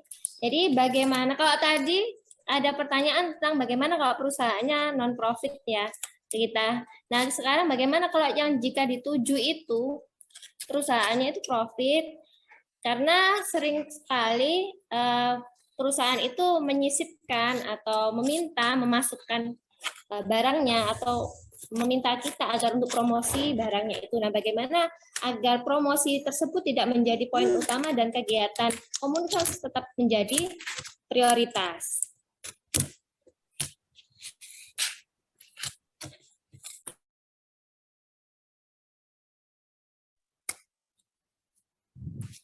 Ya, baik. Suara saya terdengar jelas ya, Kak Elia? Iya, Kak, jelas. Oke, teman-teman masih Oke. Jadi kalau misalnya untuk tadi pertanyaan yang pertama itu perusahaan yang dituju non profit ya. Saya kira tadi karena ada kendala sinyal mungkin ya. Jadi saya tadi dengarnya Kak Elia bilang waktu pertanyaan yang pertama itu komunitasnya yang non profit buat dapat yang perusahaan yang profit gitu. Oke, baik. Kalau untuk yang pertanyaan yang ini, bagaimana jika perusahaannya itu profit oriented gitu. Jadi punya produk yang dijual biasanya gitu ya atau jasa yang ditawarkan. Nah, bagaimana caranya supaya apa namanya tuh di MOU-nya nanti untuk yang didapatkan oleh sponsor ini tidak mengganggu program yang sedang dijalankan. Nah, itu bisa diatur di MOU sebenarnya kakak-kakak ya. Jadi dalam hal memilih sponsor itu juga bisa kita sesuaikan dengan visi misi komunitas. Kalau misalnya ternyata visi misi dari komunitas Red Laut itu kan untuk menyebarluaskan tentang membacakan nyaring gitu ya, terutama ke para orang tua, para guru dan anak-anak, maka kan kita juga bisa memilah kira-kira sponsor yang mana yang bisa masuk, sponsor mana yang tidak bisa, yang tidak sesuai dengan visi kita. Itulah kenapa tadi pada saat di presentasi yang saya sampaikan, visi yang kuat itu, kekuatan dari sebuah visi itu sangat besar pengaruhnya pada saat nantinya kita berproses dalam bernegosiasi, baik dalam hal memilih sponsor sekalipun, itu akan sangat berpengaruh gitu. Jadi ada proses eliminasi nanti di situ. Misalnya kalau misalnya kita apa namanya itu tujuan utamanya kita adalah untuk mengkampanyekan kebaikan dari literasi, kebaikan dari Read Aloud, maka kan kita bisa memilih sponsor yang itu memang masih ramah gitu ya untuk anak-anak, misalnya untuk keluarga gitu kan. Berarti kita tidak bisa memilih sponsor yang tidak ramah produknya untuk anak ataupun untuk keluarga kayak gitu. Nah, caranya gimana? Biasanya kalau misalnya kita sudah bisa memilah, kalau misalnya kita sudah tahu tujuan dari perusahaan yang mau kita tuju itu, biasanya kalau misalnya itu produknya ramah anak atau ramah keluarga, itu juga akan cenderung lebih mudah untuk kita negosiasi. Misalnya mereka bisa masuknya di bagian yang mana. Misalnya di bagian opening aja nih bisa play videonya pun durasinya 5 menit atau berapa gitu. Nah ini kan bisa diatur di MOU ya sebenarnya ya. Jadi jangan sampai juga, saya jadi ingat gitu ada teman-teman yang punya pengalaman kemarin gitu ya. Ketika apa namanya mengajukan ke perusahaan, pada akhirnya perusahaannya yang mengkontrol gitu, kayak mengkontrol, oh saya nggak mau nih nanti di sesi materi apa namanya durasinya diatur sama sponsor, kemudian apa namanya cakupan materinya pun diatur sama sponsor gitu. Jadi di tengah-tengah materi harus ada iklan sponsornya. Nah itu yang agak rancu gitu ya jadinya ya, dan itu harus clear gitu di awal. Saya juga punya pengalaman nih teman-teman gitu. Jadi pada saat dulu bekerja sama gitu ya dengan perusahaan tertentu. Jadi pada saat saya bercerita gitu ya di depan, di tengah harus dipotong. Di tengah harus dipotong iklan dulu gitu. Ini ceritanya offline gitu. Jadi ke sekolah-sekolah. Jadi ketika lagi seru-serunya, lagi klimaks nih ceritanya, tiba-tiba dipotong. Dan itu tidak dikomunikasikan di awal. Itu tidak dikomunikasikan di awal karena pada saat di awal itu ya udah, oh ya kakak bercerita misalnya dari awal sampai ini akhir itu 15 menit, waktunya 15 menit ya kak gitu. Tapi ternyata pada saat di tengah-tengah tiba-tiba saya di stop gitu karena ada badut apa sih ya, badut ikon produknya mereka gitu yang mau lewat terus mau promo gitu ke anak-anak. Wah ini kan mengganggu ya, mengganggu jalannya cerita gitu, dan dipotongnya pun tiba-tiba gitu tanpa ada komunikasi di awal. Itulah kenapa perlu komunikasi di awal yang clear gitu, yang benar-benar clear terkait dengan program yang kita jalankan dengan pihak sponsor, apa yang bisa mereka dapatkan, apa yang kita dapatkan gitu. Jadi itu harus udah jelas di MOU. Kalau misalnya sudah ada MOU yang jelas, sebenarnya sih tidak akan bisa dilanggar satu sama lain ya kalau udah jelas di awal mah. Jadi sponsor juga nggak akan bisa mengganggu gitu, nggak akan bisa mengganggu jalannya program dari yang kita jalankan gitu, dan dari pihak sponsornya pun tetap dapat benefit sesuai dengan apa yang mereka sudah support ke kita. Kayak gitu sih Kak. Jadi semuanya bisa di-clearkan di awal gitu. Makanya biasanya kalau itu perusahaan yang besar, yang profit oriented, biasanya akan ada proses rapat yang beberapa kali gitu dalam sebelum program itu jalan gitu untuk menyamakan persepsi, untuk sebentar, ini internet saya tidak stabil ya. Oke, saya tunggu internet saya stabil dulu. Jelas kok Kak, stabil. Ya, sebentar. Oh jelas, oke. Ya, tadi ada tulisan nggak stabil. Nah, oke, baik. Ya, jadi kalau misalnya untuk perusahaan yang profit oriented gitu, memang nanti akan ada beberapa tahap gitu ya, sebelum akhirnya deal dan akhirnya MOU ditandatangani oleh kedua belah pihak. Gitu, Kak. Semoga membantu, Kak Elia. Saya kembalikan kepada Kak Elia. Baik. Terima kasih Kak. Jadi penting banget ya di awal ini negosiasinya itu ya Kak ya, kuncinya itu ya negosiasi sampai terbentuk MOU yang tentunya ya menguntungkan dua belah pihak ya. Jadi tidak yang satu memanfaatkan yang lain seperti itu. Dan balik lagi untuk komunitas tetap harus berpegang pada visi misinya itu tadi ya untuk memfilter yang sesuai atau tidak. Betul. Baik. Sepertinya saat ini sudah selesai Kak pertanyaan yang masuk. Masya Allah. Oke, mungkin sebelum ditutup Kak Elia ya. Tadi kan sebenarnya di poin-poin yang disampaikan itu ada proses untuk menganalisa stakeholder. Ini kayaknya nyambung nih. Stakeholder itu stakeholder atau sponsor atau lembaga gitu ya. Nah ini sebenarnya nyambung dengan pertanyaan yang di akhir tadi ya, berkaitan dengan pemilihan sponsor gitu. Nah ini kalau misalnya untuk strategi kita memanage stakeholder gitu atau memanage sponsor, itu kita bisa menganalisis terlebih dahulu gitu. Itu yang tadi saya bilang gitu. Jadi perlu sekali untuk kita menganalisis terlebih dahulu kira-kira stakeholders, pihak, lembaga atau person yang bagaimana sih yang bisa mendukung program yang akan kita jalankan, yang bisa mendukung keberlanjutan dari komunitas kita gitu. Nah, ini penting sekali sebenarnya untuk di awal di analisis gitu ya. Jangan sampai kita misalnya kepepet yang penting programnya jalan, yang penting dia mau support kita dana yang besar gitu. Padahal ternyata dia tidak sejalan gitu. Ketika kita mengajukan proposal, dia memang setuju gitu karena dia pengen promosi besar-besaran misalnya gitu. Jadi dia istilahnya perusahaan itu buang uang gitulah. Yang penting promosi besar-besaran, dia mau mendanai program apapun itu tanpa mau tahu programnya gitu. Yang penting si yang punya program ini nurut sama maunya gue gitu. Biasanya kan ada yang seperti itu. Nah itu kita harus hati-hati. Itu dia makanya pada saat kita mau membuat sebuah program, terus kita dalam proses untuk meminta dukungan, mencari dukungan gitu ya, baik dari lembaga, sponsor ataupun secara personal, itu penting untuk kita menganalisis terlebih dahulu mana yang memilah gitu, mana yang sesuai dengan visi dan misi kita. Karena kalau misalnya kita sudah memilih lembaga gitu atau perusahaan yang memang sesuai dengan visi misi kita, itu nanti proses negosiasinya itu akan lebih mudah kayak gitu. Jadi kita perlu mempertanyakan lagi apa sih sebenarnya hasil yang kita inginkan gitu dengan program ini gitu. Bagaimana sih level pemahaman dari lembaga atau sponsor yang kita tuju terkait dengan program yang mau kita sampaikan gitu, sehingga kita bisa menakar juga nanti proses negosiasinya yang dijelasin tuh bagaimana, proses presentasinya yang dijelaskan seperti apa, sejauh mana, supaya nggak bertele-tele misalnya kan ya, supaya nggak membosankan dan langsung to the point sehingga mereka bisa paham gitu, ini loh yang mau aku kerjain tuh ini, yang aku butuh dari kamu tuh ini gitu. Nah itu Kak Elia. Baik Kak Elis, terima kasih banyak ya atas ilmu yang dibagikan serta waktunya sore ini ya, sudah menjawab beberapa pertanyaan yang masuk. Masya Allah, antusias sekali ya ini teman-teman yang hadir. Semoga Kak Elis ini senantiasa sehat selalu ya, agar bisa terus berkarya dan membagikan ilmunya yang bermanfaat bagi sahabat literasi sekalian seperti sore ini. Kita nantikan ya karya Kak Elis. Nah, baiklah teman-teman, masih ada kesempatan ya untuk mengisi presensi. Di linknya sudah dibagikan di kolom chat, silahkan. Nah, baiklah, usai sudah sesi tanya jawab kita kali ini yang menandai juga usainya tugas saya selaku moderator kali ini.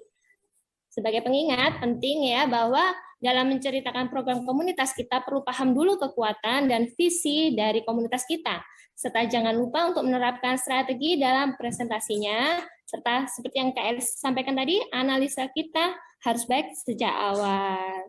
Baik, semoga pembukaan Semoga pembekalan sore ini bermanfaat bagi kita semua ya, sahabat literasi. Terima kasih banyak.